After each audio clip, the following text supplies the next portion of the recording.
नामांकन करके निकले हैं और मेरे साथ खास बातचीत के लिए है एबीपी न्यूज़ पर। तो सबसे पहले आपका बहुत बहुत शुक्रिया बातचीत करने के लिए। बहुत धन्यवाद। आप इतनी भीड़ में देख रही हूँ लोगों का, लोग आपके साथ सेल्फी ले रहे हैं। तो पहला सवाल यही है कि स्टारडम से अलग ये जो राजनीति की दुनिया है, कैसे देख रहे हैं आप पिछले 5 सालों में? ये पिछले 5 सालों में हम लोगों ने यहाँ जो रह के काम किया है उसी का नतीजा है कि ये जो लोग दिख रहे थे आपको, ये सिर्फ फ़ोटो सेल्फी लेने वाले लोग नहीं थे।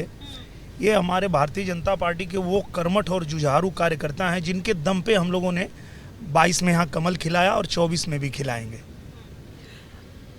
इस सीट, आजमगढ़ सीट, ये गढ़ किसका गढ़ है, मैं आपसे समझना चाहती हूँ। क्या ये यादव परिवार का गढ़ है? बीएसपी यहाँ से चुनाव जीतती रही है और अब क्या ये बीजेपी का गढ़ माना जाए आने वाले दिनों में? ये बीजेपी का गढ़ बन चुका है और इसका कारण सिर्फ और सिर्फ मोदी जी की नीतियां हैं, योगी जी की नीतियां हैं। मोदी जी, योगी जी ने जो कार्य किए हैं उसी के दम पे हम लोग यहाँ रह करके, जब हम 19 में हारे थे तो भी हम यहीं थे। प्रधानमंत्री जी ने भी कहा था कि वहीं रहो, जो भी वहाँ का काम हो बताओ सब होगा। प्रधानमंत्री जी भी सारा काम यहाँ करते गए, मुख्यमंत्री जी भी जो भी यहाँ से पत्र हम लोगों ने लिखा वो सब काम करते रहे। इसी वजह से हम लोग इतना ज़्यादा काम किए आजमगढ़ में कि आजमगढ़ में कमल खिला और ये भाजपा का गढ़ बना।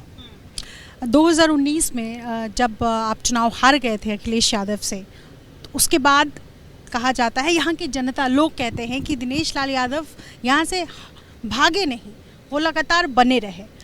लेकिन जब आपने सीट पर जीत दर्ज की तो वोटों का अंतर कम था और यही वजह है कि इस बार भी पलड़े अगर भारी माना जाए तो उतना भारी आपका नज़र नहीं आता है। ऐसे में साख बचाए रखना कितनी बड़ी चुनौती और क्या स्ट्रेटजी है आपकी निरहुआ?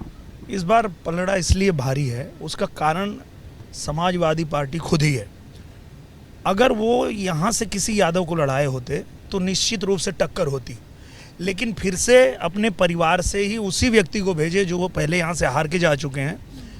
तो आजमगढ़ की जनता भी ये बात कह रही है, यादव लोग भी कह रहे हैं कि जब तक कन्नौज से अखिलेश यादव नहीं हारेंगे, जब तक धर्मेंद्र यादव आजमगढ़ से नहीं हारेंगे, तब तक इनको देश में दूसरा यादव दिखेगा ही नहीं।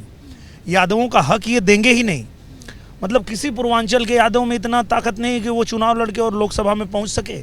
है बहुत लोग, इसी आजमगढ़ के लोग मुख्यमंत्री की कुर्सी तक पहुंचे थे, लेकिन इनको देश में कोई यादव दिखता नहीं है। अपने परिवार के अलावा 5 सीट लड़ा रहे हैं, 5 यादव अपने घर में ही इनको मिले हैं। और यही कारण है कि आजमगढ़ में आज जब मैं गांव-गांव में जा रहा हूं तो जो यादव समाज है, मेरा समाज है, वो भी मेरे साथ समर्थन कर रहा है।